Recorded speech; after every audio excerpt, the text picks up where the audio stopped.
إصدارات نهائية: العنصر العربي والإسلامي.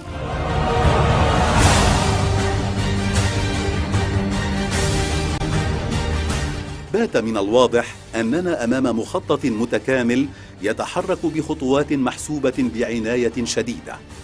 فمنذ بداية القرن الماضي بدأت هوليوود ذراع البطش الإعلامي للماسونية حملة إعلامية منظمة لتشويه صورة العربي، حتى أصبح من البديهي أن العربي في الإعلام الغربي شخصية مرادفة للتخلف والعدوانية والإرهاب، حتى إن العرب أنفسهم صدقوا هذه الصورة النمطية عنهم. الدكتور جاك شاهين الأستاذ الفخري في جامعة إلينوي الجنوبية نشر بحثا في كتاب مهم كشف فيه قيام هوليوود بإنجاز المهمة التي بدأت منذ 100 عام في تشويه صورة العربي، وما زالت تتحرك ضمن مخطط تشير كل الدلائل أننا وصلنا إلى محطته الأخيرة.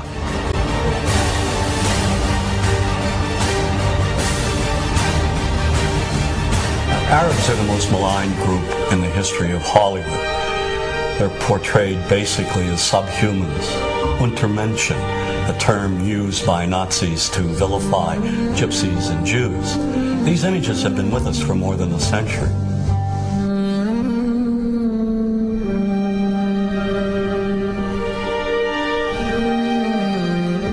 For 30 years, I've looked at how we, particularly when I say we, image makers, have projected Arabs on silver screens. In my latest book, Real Bad Arabs, How Hollywood Vilifies a People, I looked at more than 1,000 films. Films ranging from the earliest, most obscure days of Hollywood to today's biggest blockbuster. And what I tried to do is to make visible what too many of us seem not to see. A dangerously consistent pattern of hateful Arab stereotypes. Stereotypes that rob an entire people of their humanity. All aspects of our culture project the Arab as villain. That is a given. There is no deviation.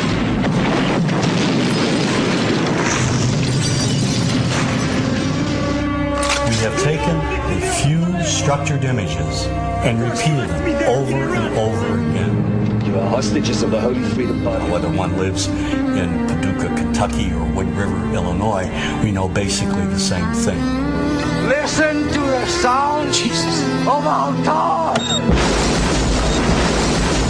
من صنع هذا النموذج القاتل؟ ومن جعل منه سلاحا إعلاميا فتاكا ضد العرب والمسلمين؟ ومن يقودهم ليفجروا أنفسهم بين الأبرياء؟ من استخدمهم لإحياء اليمين المتطرف في أوروبا؟ من هؤلاء؟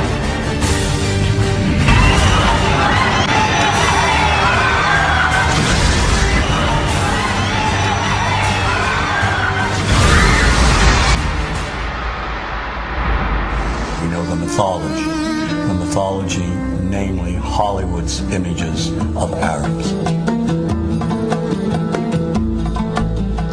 Yesteryear's Arab land is today's Arab land. The Arab is one-dimensional caricature, cartoon cutouts used by filmmakers as stock villains and as comic relief.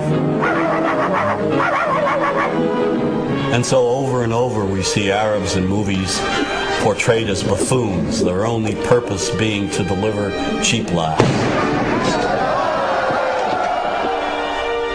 You see this in the Joey Heatherton film, The Happy Hooker Goes to Washington. Every night I was forced to perform unspeakable acts with circumcised dogs.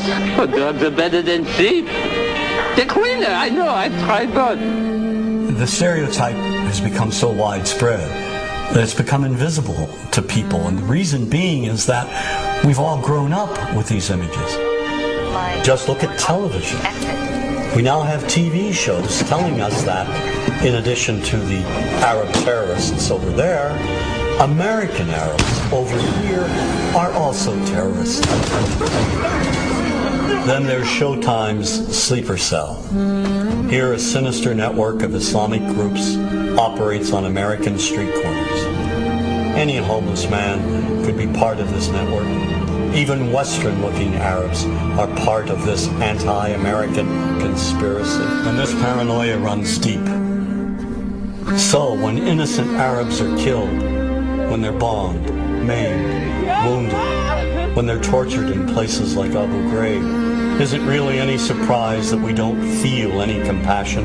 We've been preconditioned to think that those innocent civilians, clones of Al-Qaeda and Saddam Hussein, are one and the same and do not merit our sympathy, our understanding.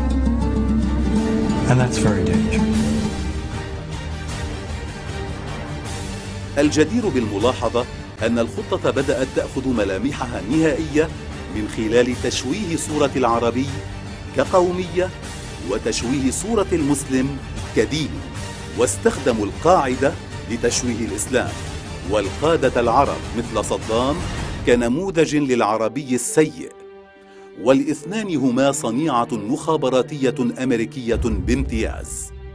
الذي يثير الشكوك حقا أن يوم الإعلان عن النظام العالمي الجديد هو يوم 11 من سبتمبر من عام 1991 بعد احتلال الكويت من قبل صدام، ويوم الإعلان عن الحرب على الإرهاب هو 11 من سبتمبر من عام 2001 بعد ضرب مركز التجارة العالمي بقيادة أسامة بن لادن.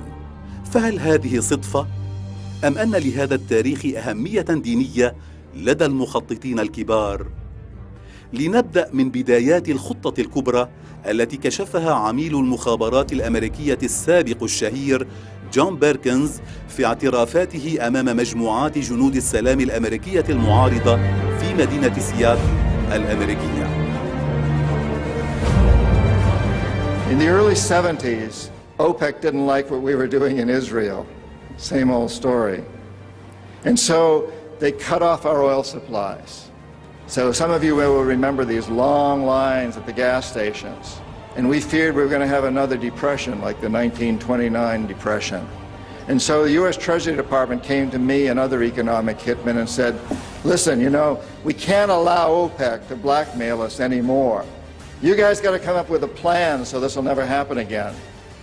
We knew that that plan had to involve Saudi Arabia because it had more oil than anybody else. The deal we finally struck with the House of Saud was a deal whereby they would return almost all the money they made from selling oil to the United States, invested in U.S. government securities.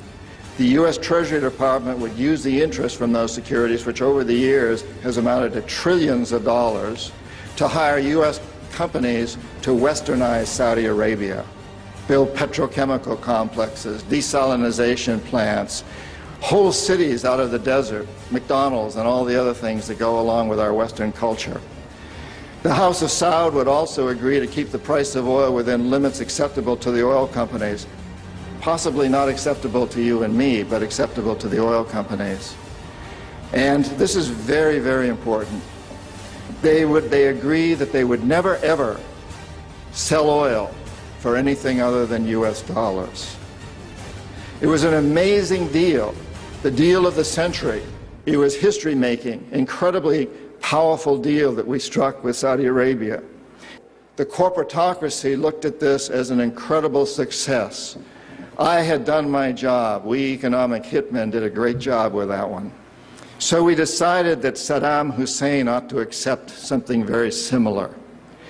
Now, probably a lot of you know that Saddam has been our boy for a very, very long time. You may remember Abdul Karim Qasim, who was president of Iraq in the early 60s. Qasim came up with a unique concept.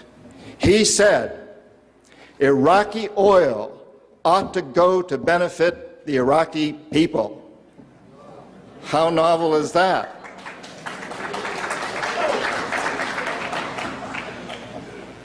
But we didn't like that very much. He began to tax the oil companies, particularly the British and some American companies, and threatened to nationalize our oil companies. And so we decided that Qasim had to go. The CIA sent in an assassination team.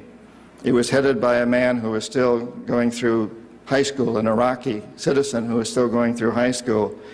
They They riddled Qasim's car with bullets on the streets of Baghdad and missed him. The head of this assassination team was wounded and fled to Syria. His name was Saddam Hussein. He was a CIA agent in those days, an assassin for us. He failed. He was our boy. He was our man.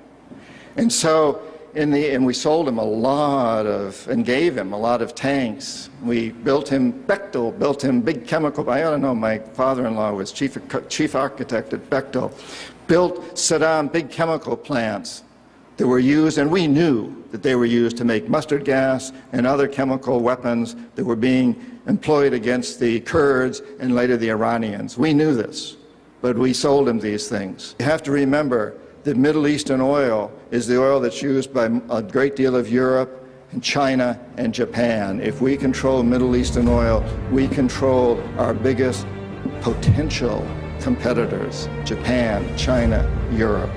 So it's very important that we do that.